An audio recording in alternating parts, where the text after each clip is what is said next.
You know, we are living in very interesting times today, when the possibility of walking into a motorcycle showroom and riding a 200 horsepower superbike is no longer an unattainable dream or something out of reach like supercharged, purely racing specimens, if only there were money. But even against this backdrop, the idea of a machine with a 690 cubic centimeter engine, 220 horsepower, and weighing just 129 kilograms that you can go out and buy seems a bit far-fetched. But that's what the Crighton CR700W is, thanks to its advanced rotary engine, by the way, unique among modern motorcycles.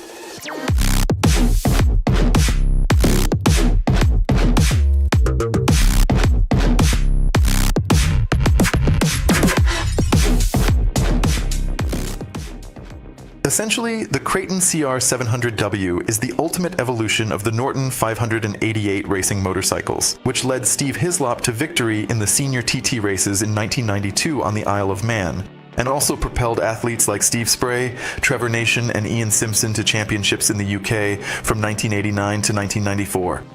Brian Crichton, a three-time British champion in the 50cc class, was the mastermind of the Norton team then. They took advantage of a loophole in the rules that simply did not account for the ability of rotary engines to generate immense power from a small volume. Notice how effortlessly the riders on the black Nortons outpaced their competitors on the straight sections. And Ray Stringer on the Norton, and Steve Spray goes through. There's the RC Hunter, but look at the Norton go, and there goes the second one. Well, there the Nortons go through to take the lead in the race of aces, but a lot of smoke coming out of that bike. The power of the rotary engine, despite all its advantages of being smaller, lighter, and capable of higher revs, had its own limitations in the form of extremely low reliability. But technology has come a long way, and although rotary engines may not have a place in the electric future, Crichton has developed a sports motorcycle that serves a broader purpose today. For the last 12 years, Crichton has been working with Gil Cardoz, the founders and owners of Rotran Power Ltd., and the lead engineer Shamoon Karashi on developing a next-gen twin-rotor engine with a volume of 700cc. They used the latest developments, the most advanced materials, and the most modern methods of precision engineering to create the completely new CR700W. With a volume of 690 cubic centimeters instead of the previous 588 Nortons, along with modern material technologies including wear-resistant silicon nitride ceramic seals, the two-section rotary engine has only 3 moving parts, weighs 24 kilograms, and measures just over 33 centimeters in diameter. Even with the attached 6-speed Nova Transmissions gearbox, it weighs only 43 kilograms. Moreover, the rotary engine, due to its compactness, offers better conditions for placement in the frame and can be installed more centrally, providing improved maneuverability and stability in handling. Yeah, the back wheel's spinning, yeah.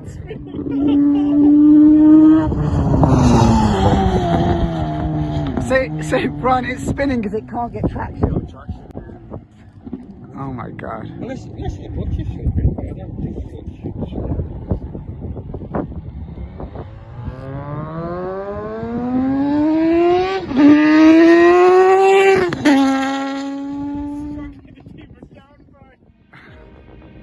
The peak power of the engine at 220 horsepower, accompanied by a huge torque of 142 nanometers at 9,500 revolutions per minute, providing a power-to-weight ratio greater than that of MotoGP and Formula One engines.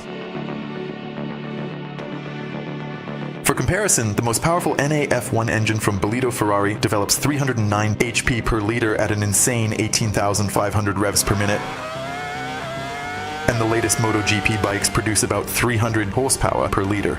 The power of the CR700W is equivalent to 319 horsepower per liter. Just imagine.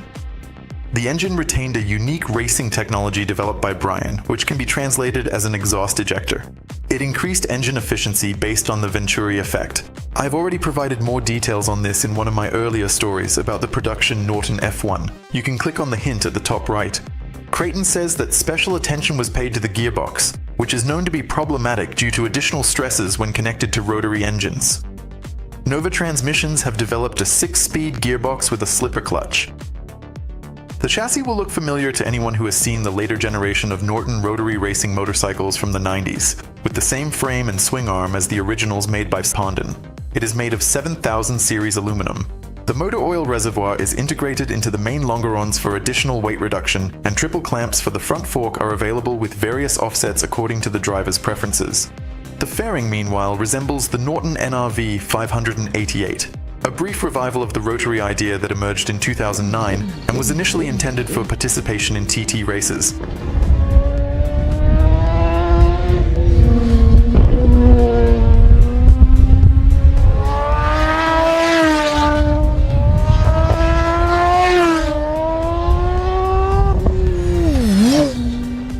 The old Norton expanded concept also allows adjusting the swing arm pivot angle. Among other components, the wheels are made of carbon fiber, with a choice of Uhlens or B-tube suspension, as well as Brembo brakes that meet MotoGP specifications. Crighton said, "In many ways, the CR700W is the culmination of my career and embodies the best of my engineering experience. And I believe that as a consequence, the ideal racing motorcycle was brought into existence." Alex Head, Chief Executive Officer of Rotor and Power, adds, "The CR700W is a unique motorcycle masterpiece and a true work of art, born out of Brian's passion and genius. Surpasses any other motorcycle engine globally in power, whether road Ducati Superleggera 5.4, track-focused BMW HP4, even supercharged Kawasaki H2R left behind." The characteristics speak for themselves, however. Despite the numbers, this is far from the high-strung racing engine that will require to be overhauled after every race event. Instead, thanks to the relatively low speeds for a rotary engine, materials with ultra-low friction coefficients, and unique internal geometry, it amazes with its reliability. The engine's structural components are cast from a high-strength aluminum alloy LFM24 and processed at the factory. All wearing surfaces of the engine are coated with molybdenum and Nicosil, providing lightweight, low friction, and high durability. The main eccentric driveshaft is made of cryogenically stabilized steel alloy EN36. In other words, it will confidently last a full season before requiring internal inspection. Impressive engineering figures naturally continue with the impressive price of the CR700W. In the United Kingdom, this track machine, not intended for road use, starts at £85,000. At today's rates, this is just over $116,000. And only 25 units will be hand-assembled by Crighton himself based on Rotran. Although official data remains scarce currently, videos posted on the Crighton Racing page in May of the previous year demonstrate a stripped-down bike on a dynamometer stand, screaming its way into the red zone.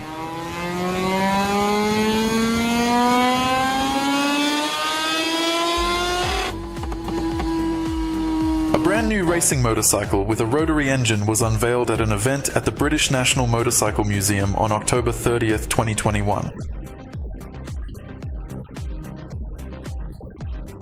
The machine has already attracted a lot of attention, and a certain Peter Hickman responded to a tweet, expressing the assumption that he has no doubt it could become the first sports bike to complete a lap at an average speed of 140 miles per hour or 225 kilometers per hour on the TT track on the Isle of Man, where he currently holds the record.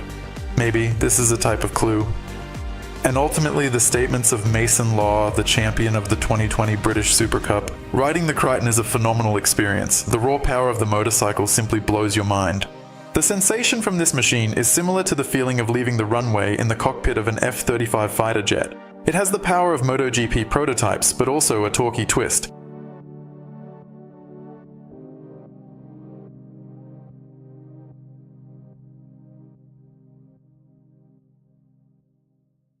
By the late 20th century, global motorcycle and car makers, having tested the Wankel engine, ultimately dropped the idea of promoting the rotary piston engine. But significant worldwide advancements were observed over 40+ years. Our series of videos about motorcycle legends continues, and today in our episode, the motorcycle with a unique double rotary engine Norton.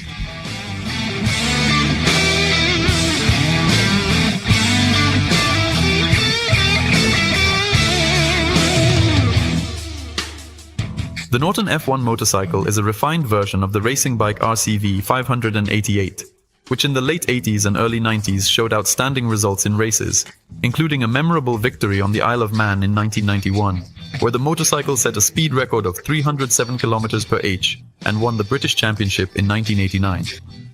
The civilian version of the F1 was a kind of Desmos Ricci or H2R of our time. The only sports bike in the world with a rotary engine was truly exotic. This was even reflected in its price of 45,000 British pounds. The bike was completely hand-assembled, had an aluminum frame from Spondon, featured adjustable suspensions, an inverted front fork, and a rear shock absorber from the Dutch company White Power. The track grip was provided by Michelin, while Brembo was responsible for stopping the motorcycle. The design was developed by British designers Richard Seymour and Dick Powell, who elegantly concealed all the technical parts of the motorcycle, but found a place on the fairing for the then sponsor. The motorcycle even won the Design Week Best Award. Richard then named the project Son of Beach, which provided some good additional advertising. But just a beautiful wrapper would not be enough, and the most interesting part was hidden underneath. The heart of the motorcycle was a 588cc liquid-cooled two-cylinder rotary engine, which was fed by two Marconi carburetors. Compared to classic DVS engines, the rotary piston engine did not have reciprocating movements and always delivered linear and smooth power from low to medium revs, producing 95 GP at 9,500 revolutions per minute. Another distinctive feature of the engine was its sound. The soft, high roar that came from the two mufflers remained in memory. In relation to power and weight, the Norton F1 was comparable to typical Japanese 600S, but it had a distinct feel. It had an explosive mid-range and a howl with high frequency.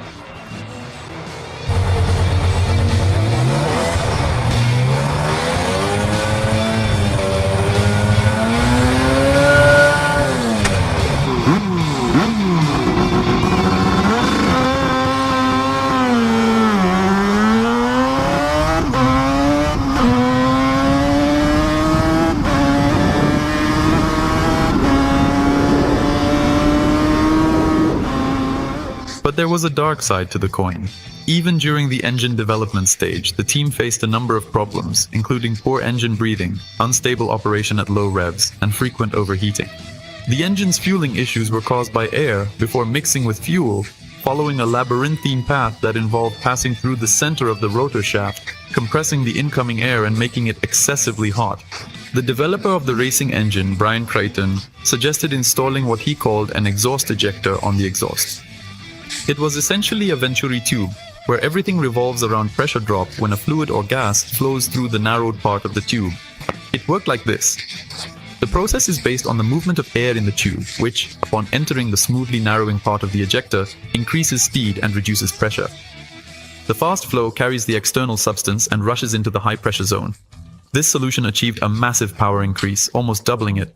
But unfortunately, this technology did not make it into the production F1 model, as the initial plan was not just to replicate a racing, but to produce a reliable and durable motorcycle. Also, this technology made the motorcycle very noisy and environmentally unfriendly. But owners of stock F1S always had the option to purchase a special kit and acquire the Norton F1 Sport, which was 50 kilograms lighter and had at their disposal 135 GP. To get a copy of the racing RCV 588 with everything that comes with it. Despite all its merits and originality, the Norton F1 remained a rare and exclusive sport bike, with its main issues being the price, lack of eco-friendliness, and unreliability.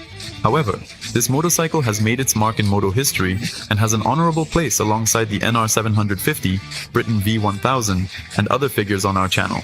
As for the racing version RCV 588, it later evolved successfully into NRS and NRV 588 with RCV 588. And Steve Spray goes through, there's the RC100, but look at the Norton go, and there goes the second one. Stream of Rod McElhey, and the speed of that Norton is evident as he closes down the Revit straight in dramatic fashion, pulls alongside, and he's going for the lead. He's on the inside of John Reynolds, and Ron Haslam takes two in one fell swoop. An amazing move by the 30.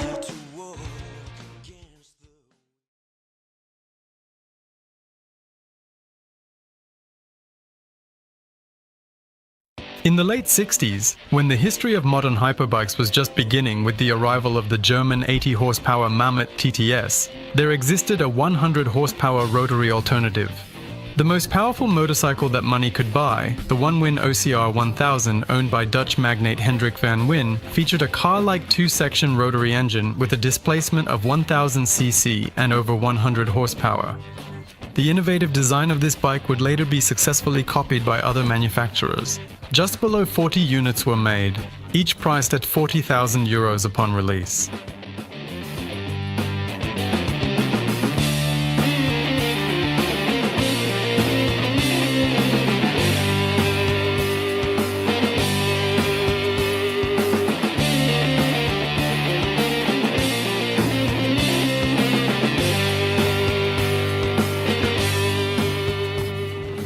The eponymous company One Win in the 60s and 70s successfully supplied its 50cc mopeds and mini bikes from Germany to the Netherlands, and sales were so good that in 1971 they were able to enter the Grand Prix with their own developed One Win Kreidlers and witness their riders winning 4 world championships, starting with Jan de Vries in 1971.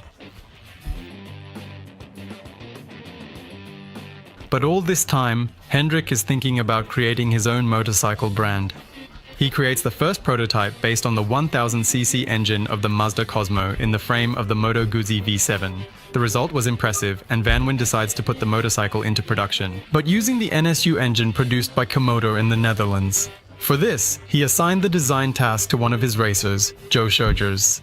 And he managed to build this motorcycle not without the help of the British designer Simon Sanders, known today as the owner of the Ariel Car Company, which also produces its own innovative design of motorcycles.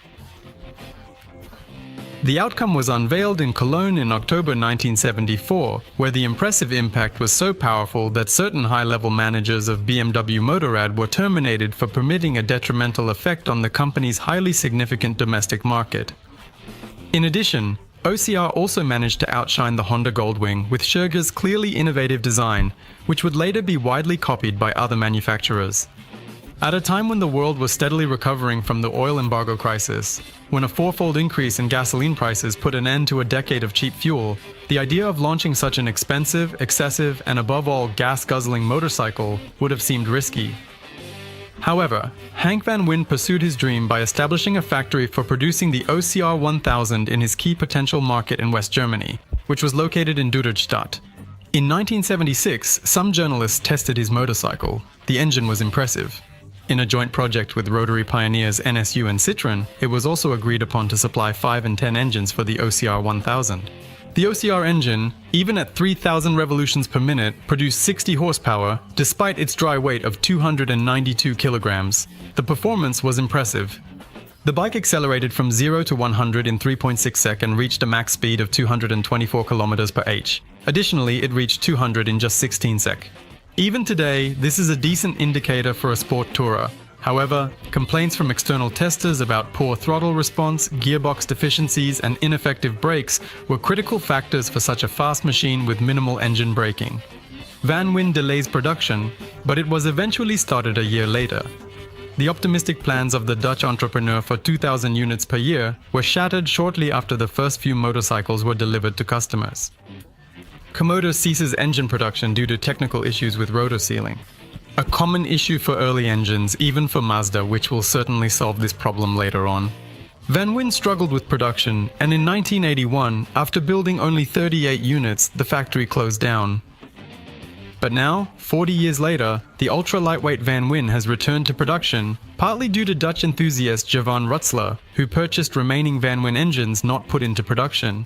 From this, he assembled the Van Wyn OCR 1000-39 for himself, but had no intention of doing anything until he met Andries Willinga, based in the neighboring northern city of Holland, a restorer of classic Citroën cars, including, of course, the very rare GSB rotor.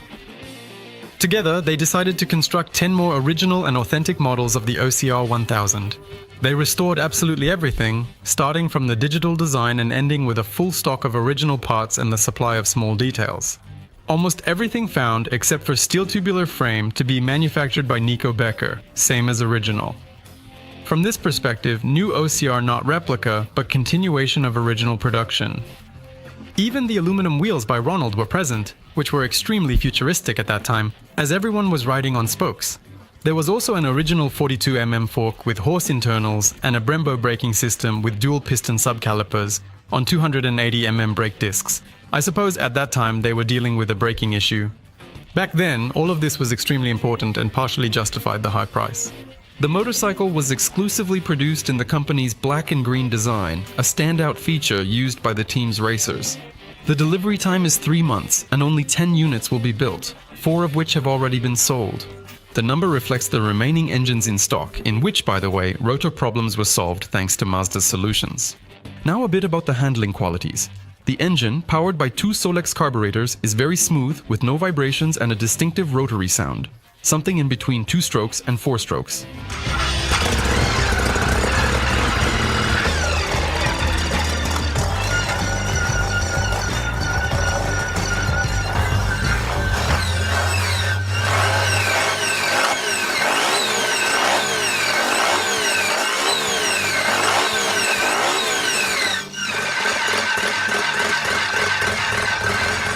After 2000 revs, the engine revs up explosively and does not decrease until the cutoff. The paradox is there's no actual cutoff, and the engine keeps revving without a power drop after the red zone. No risk of lifting the front wheel due to the long wheelbase and heavy engine with iron rotors. Very elastic, even at 2000 revolutions per minute, it has a serious performance reserve. Comfort is also enhanced by the hydraulic clutch, which is quite precise and simple. The seating position is upright and doesn't cause discomfort up to 140 km per h, but due to the engine's design, the right footrest location is not convenient. The clutch housing presses against your ankle, making it uncomfortable to reach the rear brake. Due to the lack of engine braking, you have to press the brakes very hard, too hard. Today, this motorcycle is priced at 85k euros, and it can be bought as a collector's item. For the rest, a motorcycle at such a price should at least have Yolen suspensions and Brembo radial brakes to fully utilize the potential of this engine. The motorcycle, of course, was ahead of its time in terms of concept and performance, but the brakes and suspension will not allow you to fully enjoy it.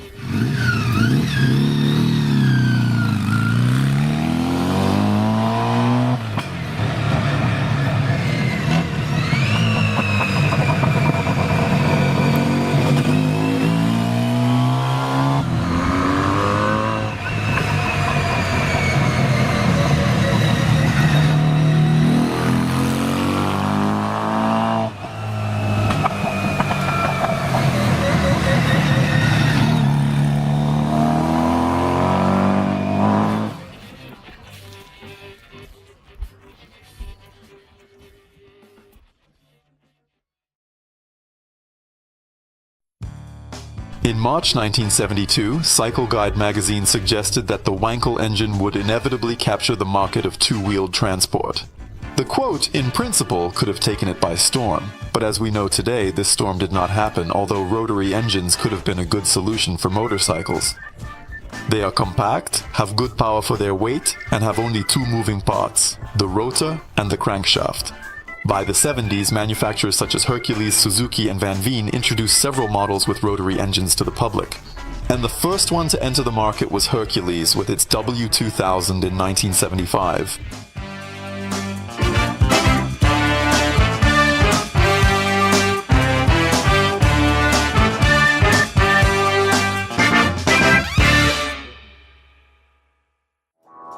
Felix Wankel created his initial functional rotary engine in the year 1950, marking a significant milestone. Sachs Company acquired the license to use and implement the new technology, being the sole entity at that time authorized to introduce such developments.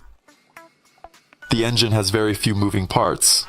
There are no camshafts, valves, connecting rods, or other components found in any piston engine. The advantage of a rotary engine is its low weight and high power-to-weight ratio, minimal vibrations, inexpensive production, and compact size.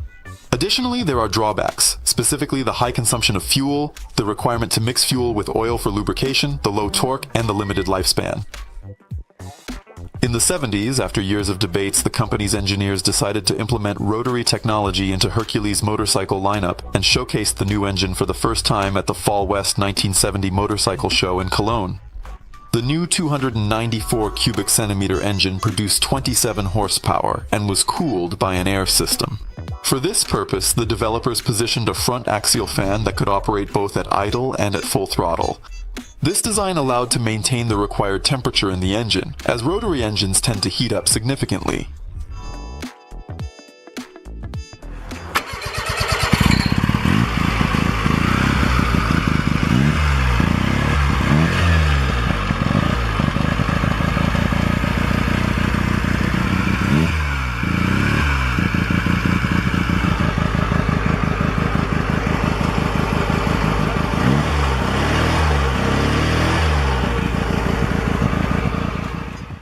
Starting with the W2000 injection, an independent lubrication system was installed, consisting of an oil tank and an additional pump. Weighing around 175 kilograms, the Hercules W2000 could accelerate up to 145 kilometers per hour. This engine could not achieve high speeds because its maximum number of revolutions did not exceed 6,500 per minute.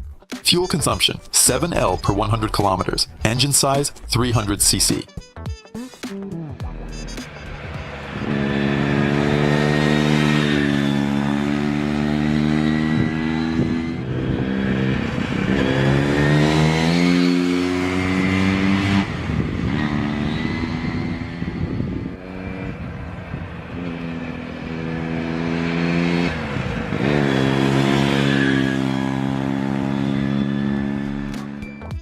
How did Hercules perform on the road? If it weren't for the limited ground clearance, as stated in the Cycle World Review in March 1976, the handling of Hercules would have far exceeded the engine's capabilities. Insufficient torque issue is evident in the following scenarios. Suppose you're traveling at a speed of 100 kilometers in 6th gear. There's a car ahead that needs to be overtaken. Performing this maneuver without shifting down 2 gears will only allow you to pass if the driver maintains their speed.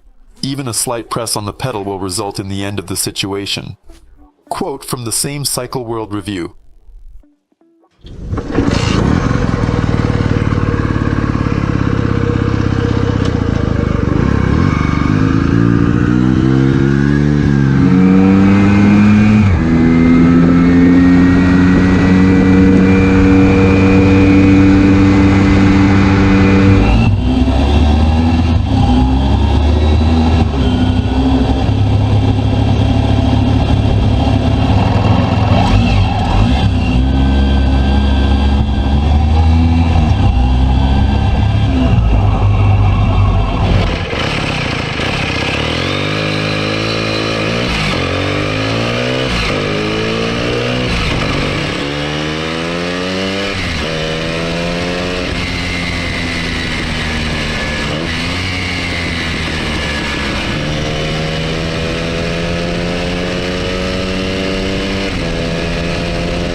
From 1974 to 1977, Hercules sold around 1,800 motorcycles, even though this model is labeled as the year 1979 everywhere.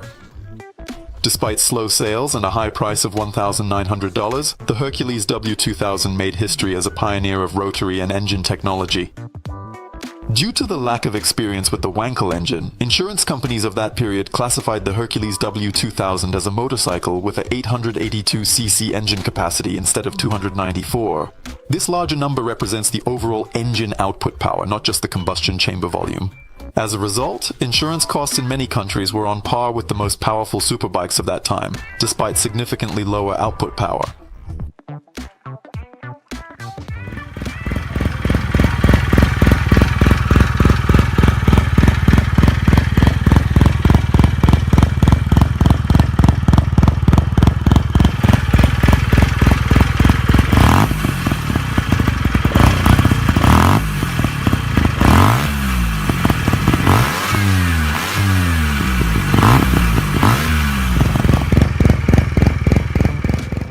The W2000 was primarily sold to individuals who were interested in the unique and quirky nature of the engine. Unfortunately, the sales were not very good. It was easier to find much faster, more economical, and cheaper motorcycles. There is also information about a rare off-road modification produced in limited quantities and sold by the American distributor Penton Motors around 1975.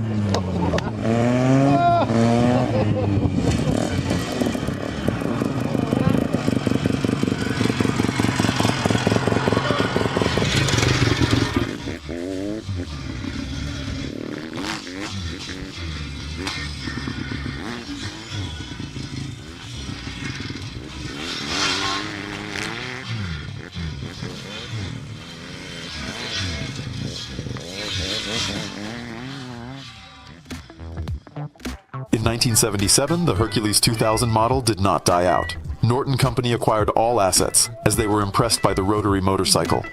British developed many small displacement rotary motorcycles, launched successful models into production. With rotary engine, they clinched titles in British Superbike Championship and British F1. Norton RCW 588 won Senior TT at Tourist Trophy in '92 and Superbike Championship in '94.